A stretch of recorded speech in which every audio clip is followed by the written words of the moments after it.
Hello everyone. So class 10th chapter number 14 that is probability, ये मैं आपको भी पढ़ा रहा हूँ। इसका आज फोर्थ लेक्चर है। तो आप शायद हंस पड़ेंगे, सर इतना छोटा सा चैप्टर और इसका फोर्थ लेक्चर। मेरे बच्चे लास्ट ईयर क्या हुआ, मेरे पास जो बच्चे आते थे, एक बच्ची के मैथ्स में आए 99 आउट ऑफ 100, एक नंबर कम रह गया उसका। क्यों? प्रोबेबिलिटी का उसका एक एमसीक्यू गलत हो गया। इस वजह से मैं किसी भी चैप्टर को आपको ये कभी सजेस्ट नहीं करूंगा कि उसको हल्के में लो, कि बहुत लड्डू चैप्टर है बस आप पढ़ो और हो जाएगा। कई बार बहुत इजी चैप्टर जो आपको लगता है उसमें से ऐसा क्वेश्चन बन जाता है, उसकी स्टेटमेंट कई बार हमें समझ में नहीं आती है। तो लास्ट ईयर का जो पेपर था उसमें प्रोबेबिलिटी का एक एमसीक्यू आया था असर्शन रीजन में, वो एमसीक्यू उसका गलत हो गया था जिसकी वजह से उसके 99 आए। नहीं तो वो बच्ची भी, जो बाकी मेरे बच्चों ने लिए अच्छे मार्क्स, उसके भी 100 आउट ऑफ 100 मार्क्स आ जाते। सो माय डियर स्टूडेंट्स, ये चैप्टर बहुत इंपॉर्टेंट है। हर बच्चा इस चैप्टर में कंफर्टेबल रहता है, क्वेश्चन कर लेता है, बट मैं हर क्वेश्चन इस चैप्टर का आपको सॉल्व करके बता रहा हूं ताकि किसी भी स्टेटमेंट में आपको कंफ्यूजन ना रहे कि इसको करना कैसे है, इसका क्या मतलब है। मैंने हर क्वेश्चन यहां पर आपको बताया है। 13 इसकी एग्जाम्पल्स हैं जो कि बहुत ईजी हैं, वो आपकी रिस्पॉन्सिबिलिटी है। वो 25 क्वेश्चंस आपकी एनसीईआरटी की जो एक एक्सरसाइज है उसके अंदर है।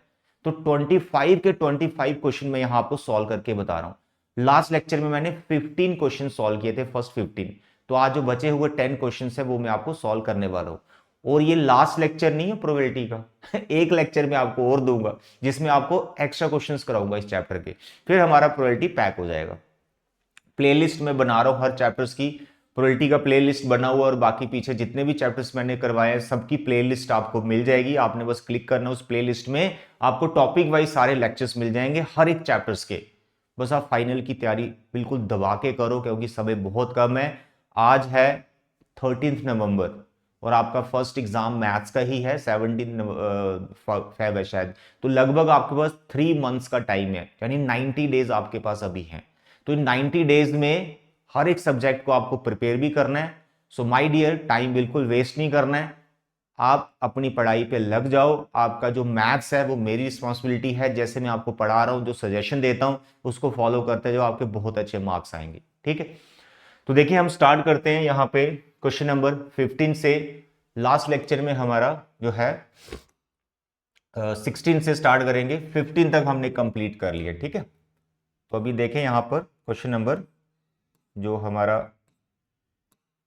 16 है उसमें क्या लिखा हुआ है, ध्यान से पढ़ो। I hope screen is visible. 12 defective pens are accidentally mixed with 132 good ones. ठीक है, it is not possible to just look at a pen and tell whether or not it is defective. जैसे एक bucket में लगा लो या एक box में लगा लो कि total 132 good pens plus 12 defective. ठीक है, तो टोटल पेन्स हमारे पास हो गए 2 and 2 4, 3 and 1 4, और यहां पे आ गया 1, यानी 144 टोटल पेन्स है हमारे पास बॉक्स के अंदर। अब 144 पेन्स को मैं देख रहा हूं और बोल रहा हूं यार ये डिफेक्टिव है, ये नॉन डिफेक्टिव है, ऐसे तो हो नहीं सकता। तो वही यहां पर ये बता रहे, कह रहे 1 pen is taken out at random from this lot, determine the probability that the pen taken out is a good one. Good का प्रोबेबिलिटी निकालना है। मेरे बच्चे, आपको प्रोबेबिलिटी मैंने बड़े सिंपल वे में समझाया है कि जो टोटल आउटकम्स होते हैं वो डिवाइड में लिखो, उसमें से जो फेवरेबल आउटकम्स होते हैं वो आपने न्यूमिनेटर में लिखना है। जैसे आपका 80 मार्क्स का टेस्ट होता है तो डिवाइड में 80 लिखा जाता है। आपके मानो 75 मार्क्स आए तो वो आप न्यूमिनेटर में लिखते हो, तो रेशो बनती है 75/80। ऐसे ही क्वेश्चन सभी बन रहे हैं। तो यहां पर टोटल पेन्स हमारे पास है 144, उसमें से गुड का प्रोबेबिलिटी निकालना है और गुड है हमारे पास 132। तो दिस इज योर आंसर। ठीक है, दैट्स ऑल। एग्जाम में इतना शॉर्ट मत लिखना, एग्जाम में प्रेजेंटेशन बनानी होती है, थोड़ा एक्सप्लेनेशन देना होता है। Number of pens, good pens, non defective pens, total pens, किसका प्रोबेबिलिटी निकालना है, वो कितने हैं, ऐसे प्रेजेंटेशन बनाना है। तो उसके लिए आपको मैंने क्या बताया है, जो 13 एग्जाम्पल्स हैं बस आप उनको कर लेना। जैसे बुक वाले ने पूरा एक्सप्लेन किया, बस वैसे ही आपको एग्जाम में एक्सप्लेन करना होता है, ठीक है। तो ये था 16th क्वेश्चन। नेक्स्ट बढ़े 17 की तरफ। A lot of 20 bulbs, 4 defective ones. तो टोटल है 20, उसमें से 4 डिफेक्टिव है, ठीक है। टोटल 20 है, 4 डिफेक्टिव है, यानी ये जो 16 है वो नॉन डिफेक्टिव होंगी। One bulb is drawn at random from the lot. What is the probability that this bulb is defective? तो आपको डिफेक्टिव बल्ब की प्रोबेबिलिटी निकालनी है। अगर मैं फर्स्ट पार्ट की बात करता हूं तो फर्स्ट पार्ट में 4/20 आंसर आ जाएगा, बाकी कैंसिल वगैरह इसको कर लेना, ठीक है। 4/20 इज द आंसर, डिफेक्टिव की प्रोबेबिलिटी। लेकिन सेकंड पार्ट में क्या कहा गया है, suppose the bulb drawn in first case is not defective and is not replaced. इसका मीनिंग आपने समझना है, नॉट डिफेक्टिव यानी जो बल्ब निकाला वो सही वाला था, एंड नॉट रिप्लेस्ड, और उसको वापस उस बकेट में, उस बॉक्स में नहीं रखा। सबसे पहले तो जो टोटल बल्ब है वो कम हो जाएंगे। टोटल थे 20, एक बल्ब निकाल के उसको वापस नहीं रखा उसमें, तो टोटल हो गए 19। तो यहां डिवाइड में जब आप प्रोबेबिलिटी निकालोगे तो डिवाइड में 19 आएगा, पहली बात। अब प्रोबेबिलिटी किसकी निकालनी और कौन सा बल्ब पहले निकाला था जिसको वापस नहीं रखा, वो था हमारा नॉन डिफेक्टिव, यानी गुड बल्ब बाहर हो चुका है। तो गुड को टोटल थे 16, गुड थे टोटल 16, अब गुड बचे हैं बीच में 15। तो यहां प्रोबेबिलिटी किसकी निकालनी है, नॉट डिफेक्टिव यानी गुड बल्ब की। नॉट डिफेक्टिव वो तो 15 ही होंगे, तो यहां पे 15 आ जाएगा। वेरी सिंपल, 20 बल्ब थे, 16 नॉन डिफेक्टिव थे, और बल्ब जो बाहर निकाला वो नॉन डिफेक्टिव ही था। तो 16 में से 15 बल्ब बचे हुए हैं नॉन डिफेक्टिव, और नॉन डिफेक्टिव का प्रोबेबिलिटी निकालना है 15/19 आंसर आ जाएगा इसका, ठीक है। That's all. Next question 18, you can read this 18। A box contains 90 disc which are numbered from 1 to 90। ऐसा सोचे 1 to 19, 90 नेचुरल नंबर आपके पास। One disc is drawn at random from the box, what is the probability that it bets a 2 digit number. अब यहाँ 2 digit number कितने होते हैं, बहुत से बच्चे इसमें कंफ्यूज होते हैं, कई बार वो गलत आंसर लिख देते हैं। तो जो 2 डिजिट के नंबर हैं वो 10 से स्टार्ट होते हैं और 90 तक जाएंगे इस क्वेश्चन में, ठीक। तो टोटल है 90। अब जैसे जल्दी जल्दी में करोगे ना 10 to 90, तो बच्चा सोचता है 80 2 डिजिट नंबर है यहां पर। लेकिन माय डियर, आप 10 से स्टार्ट कर रहे हो तो 10 वाला भी काउंट करना है, 90 वाला भी काउंट करना है। तो जो 2 डिजिट नंबर आएंगे वो 81 आएंगे, क्योंकि आपने 1 to 90 में फर्स्ट 9 छोड़े ना। 90 चीजें आपके पास, 90 ऑब्जेक्ट्स हैं, तो उसमें से आपने 9 ऑब्जेक्ट छोड़ दिए, तो 81 पीछे बचेंगे ना। तो 9 ऑब्जेक्ट छोड़े, 81 बचेंगे। तो फर्स्ट पार्ट का जो आंसर आपके पास बनेगा 81/90 बनेगा, okay. Second, a perfect square जिसका स्क्वायर रूट निकल जाता है perfectly, that is called perfect square. तो वो 1 भी होता है, 4 भी होता है। तो 90 तक कितने होते हैं वो गिनने आपको। तो अगर 100 तक देखें तो 10 होते हैं, यहां पे 90, तो 9 तक गिने तो वो 9 हो गए यहां पर, ठीक है। परफेक्ट नंबर 9 हो गए, 9/90। तो परफेक्ट नंबर बोल भी देता हूं, 1, 4, 9, 16, 25, 36, 49, 64 एंड 81।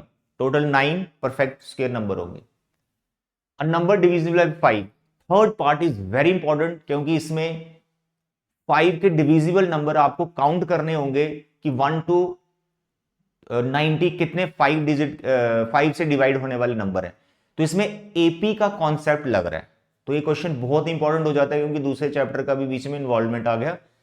तो दैट यू नो कि किस तरह से आप इसको ढूंढ सकते हो। एपी का nth टर्म का फॉर्मूला आपको पता है, an is equal to a plus n-1 into d. तो इसमें जो an है वो लास्ट नंबर आपको देखना है जो 5 से डिवाइड हो जाता है। तो 1 to 90 में 90 है लास्ट नंबर, a हो गया फर्स्ट टर्म। तो 1 to 3 में पहला नंबर कौन सा जो 5 से डिवाइड हो जाता है, वो 5 ही है, प्लस n-1, और कॉमन डिफरेंस भी 5 का चल रहा है। एपी आपको पढ़ाया गया है, पता आपको मैं क्या कर रहा हूं। तो बस इसको सिंप्लीफाई कर दो, 90 में से 5 गए, यहाँ पे 85 आ जाएगा, ये वाला 5 इसके डिवाइड में आ जाएगा, इज इक्वल टू n-1। यहाँ पे 85 को हम 5 से डिवाइड कर देंगे सर, 5 वन ज़ा 5, यहाँ 3 बचे 17, ये वाला एक इधर आ गया, +1 इज इक्वल टू 9। तो कितने नंबर्स हैं ऐसे? 18 नंबर। तो 18 नंबर हैं जो 5 से डिवाइड हो जाएंगे, तो उसी का प्रोबेबिलिटी पूछा हुआ है, तो थर्ड पार्ट का आंसर आएगा 18 divide by 90। That's all, very important. Now the next is question number 19, very interesting. There is a die. Normally जो डाई होती है उसमें 1 2 3 4 5 6 लिखा होता है, बट यहां पे जो डाई है जिसके 6 फेसेस होते हैं उन पे ये अल्फाबेट लिखे हुए हैं। 2 पे ए लिखा हुआ है, एक पे बी लिखा है, सी लिखा है, डी लिखा है और ई लिखा है। तो ये डाई को थ्रो किया गया है, प्रोबेबिलिटी पूछा है what is the probability of getting a. तो ए कितनी बार आ रहा है? 2 बार आ रहा है, तो पहले पार्ट का आंसर हो जाएगा 2/6। Now the probability of D, तो डी एक ही बार है, तो इसका प्रोबेबिलिटी हो जाएगा 1/6। That's all.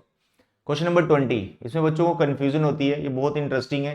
देखो यहाँ पे एक रेक्टेंगल बना हुआ है, बीच में सर्कल बना दी, तो आपने एक जो है ड्रॉप किया डाई, ऐसे थ्रो किया, ऐसे रेक्टेंगुलर रीजन में थ्रो किया है, तो क्या चांस है, क्या प्रोबेबिलिटी है कि वो सर्कल में जाके गिरेगा आपका डाई? तो वही कहानी इतनी सी है, डेफिनेशन आना चाहिए प्रोबेबिलिटी का। टोटल डिनोमिनेटर में रखना है, जो फेवरेबल है वो न्यूमिनेटर में रखना है। तो यहां पर अगर आप देखें तो जो टोटल है वो आपका ये रेक्टेंगल है, तो इसकी जो प्रोबेबिलिटी आएगी उसमें डिवाइड में रेक्टेंगल का एरिया आएगा और न्यूमिनेटर में सर्कल का एरिया आएगा, क्योंकि सर्कल आपका फेवरेबल है ना, तो क्या चांस है कि वो सर्कल में गिरेगा। बस इस चीज का कैलकुलेशन करना है। तो डायमेंशंस आप देख लें, सर्कल का रेडियस अगर दे रखा है तो बहुत बढ़िया है, नहीं दे रखा है तो इसको आर में ही लिखेंगे, ठीक है। Rectangular shown, what is the probability that it will land inside the circle with diameter 1, तो रेडियस दिया हुआ है 1/2 आ जाएगा। पाई को you can take by 22/7, radius 1/2 आ जाएगा, और डिवाइड में लेंथ इंटू ब्रेड्थ, 3 और 2। That's all. इस चीज का आपने कैलकुलेशन करना है, जो भी फ्रैक्शन बनेगी that is your required answer. I hope it is clear. Next is question number 21।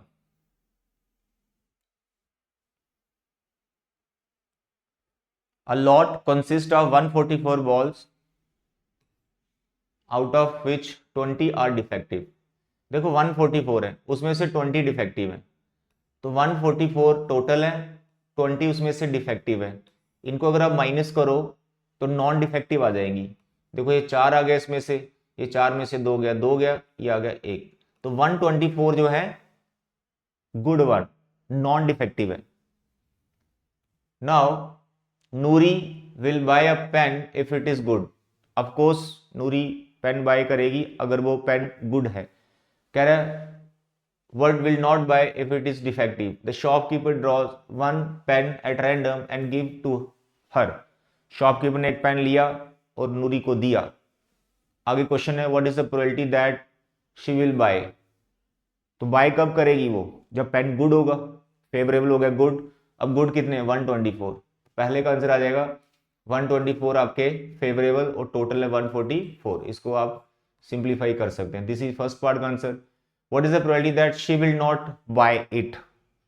She will not buy it, दो ऑप्शन है, इसको 1 में से माइनस कर दो, या फिर वो कब नहीं खरीदेगी। अगर वो डिफेक्टिव होगा तो नहीं खरीदेगी, तो डिफेक्टिव वाला है 20/144, ऐसा लिख सकते हैं डायरेक्ट, या फिर इस चीज को 1 में से माइनस कर देंगे, ठीक है।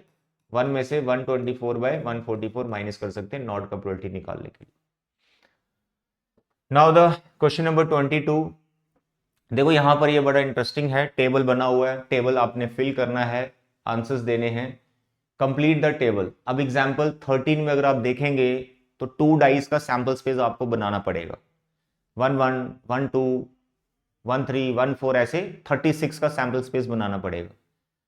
उसमें जो इवेंट है वो ये दिया हुआ है, तो जो 36 का आउटकम बनाते हो उसमें सम की बात हो रही है, तो जो सम है वो मिनिमम 2 होता है। जैसे 1 1 ये सम 2 दे रहा है, फिर सम 3 होता है, 1 2 2 1 2 ऐसे आउटकम्स होते हैं जो सम 3 दे रहे होते हैं। तो इस तरह से सारे सम लिखे हुए हैं यहाँ पर, और मैक्सिमम सम 12 तक आता है, 6 6 जो सम हमें 12 देता है। तो यहाँ पर सबका प्रोबेबिलिटीज निकले। तो जैसे 3 है, तो 3 सम कितनी बार आता है? तो आप देखें 1 2 2 1 2 बार आता है, तो यहाँ आएगा 2/36। क्लियर हो गया? अब सम 4 कितनी बार आता है? 1 3 3 1 2 2, 3 बार सम 4 आता है, तो यहां लिखना है 3/36। ठीक है, फिर ये कितनी बार आता है? 4/36। इसको काउंट कर लेना है। कहां से काउंट करोगे? सैंपल स्पेस आपको बनाना पड़ेगा 2 डाइस का।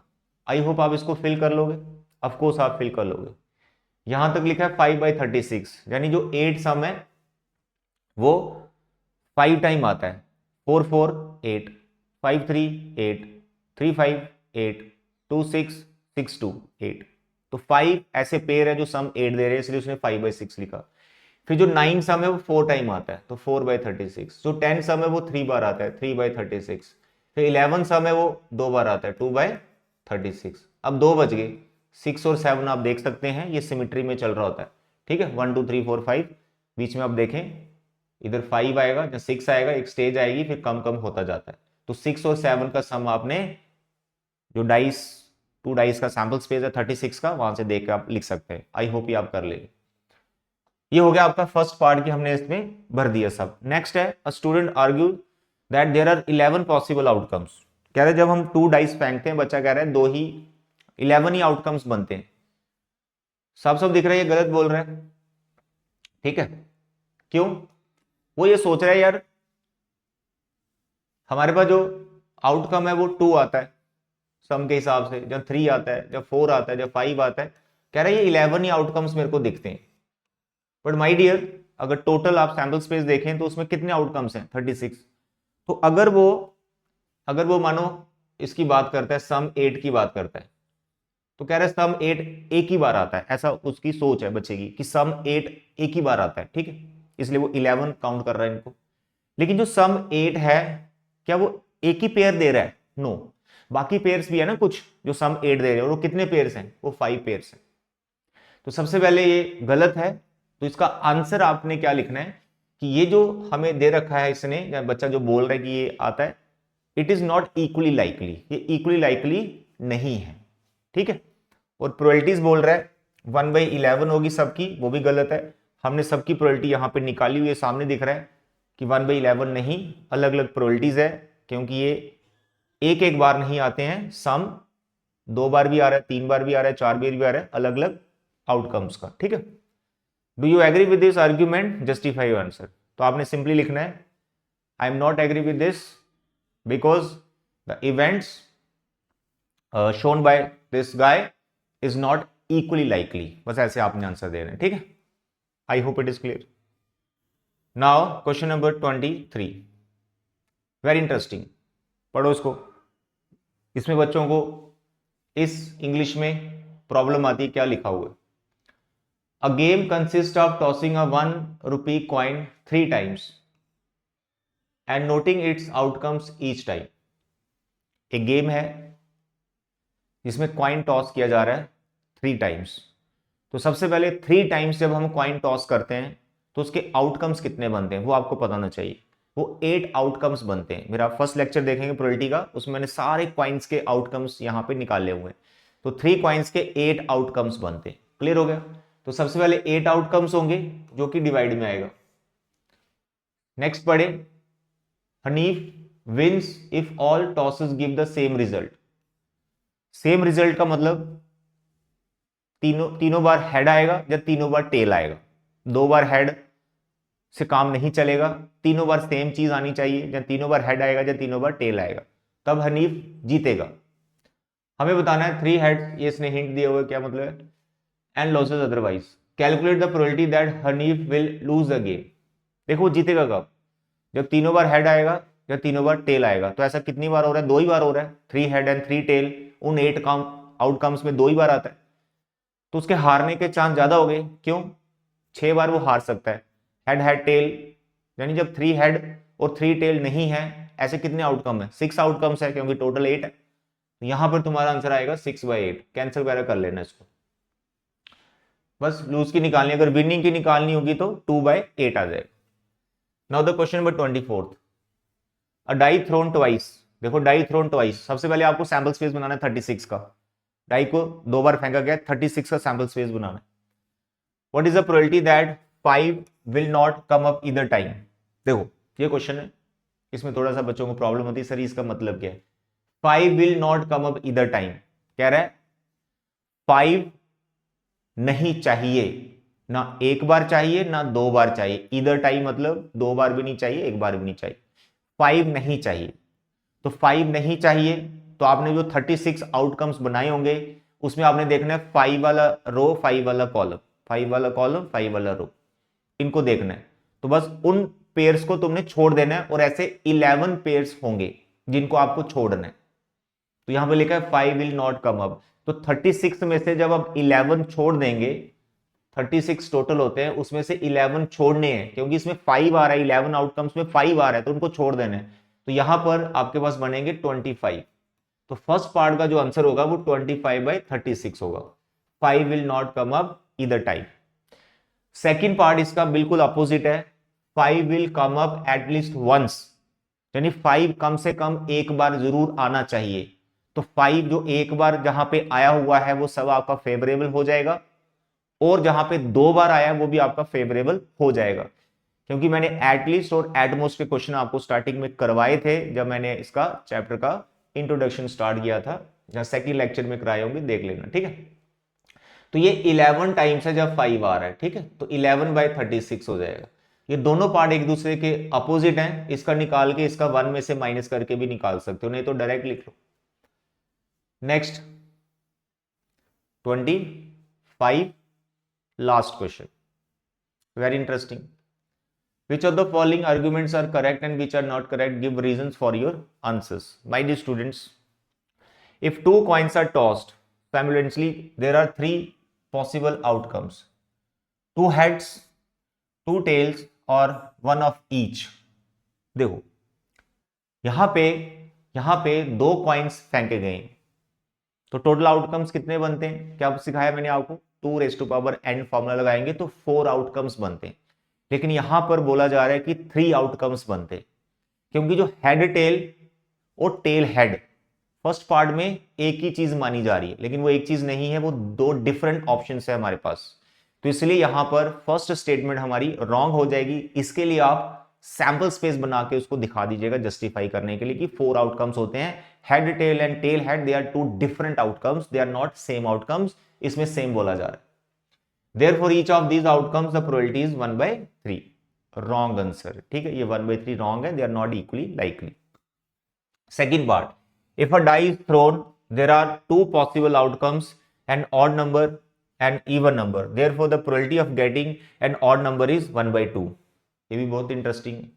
कह रहे जब हम डाई फेंकते हैं तो 2 पॉसिबल आउटकम्स हमारे पास आते हैं, जहां तो ऑड नंबर्स आएंगे या फिर इवन नंबर्स आएंगे। बिल्कुल सही है, जब आप टॉस करोगे जहां तो ऑड नंबर्स आ रहे होंगे, जहां इवन नंबर्स आ रहे होंगे।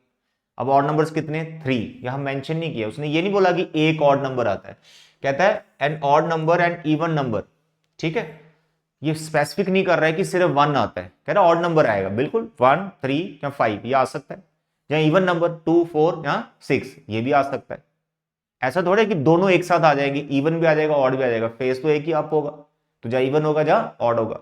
और सबकी जो प्रोबेबिलिटी है ऑड नंबर की वो कितनी होगी? 1/2 ऑफ कोर्स, क्योंकि ऑड नंबर्स कितने होते हैं? 3 होते हैं, तो 3/6 का फॉर्मूला लगाएंगे 1/2 आ जाएगा। That's all. तो second statement is true and the first statement is false. That's all. ये आपकी समरी आ गई। माय डियर स्टूडेंट्स, एक लेक्चर में प्रोबेबिलिटी का भी आपको और दूंगा, जिसमें हमारे टोटल 5 लेक्चर्स हो जाएंगे। उसके बाद नथिंग, कुछ नहीं करना प्रोबेबिलिटी का, सिर्फ एमसीक्यूज आप करते रहना। कोई सैंपल पेपर बुक नहीं है, कोई रेफरेंस बुक है जिसमें आप एमसीक्यूज की प्रैक्टिस कर सको, राइट। तो आज के लेक्चर में इतना बचे। Thank you, bye bye and take care.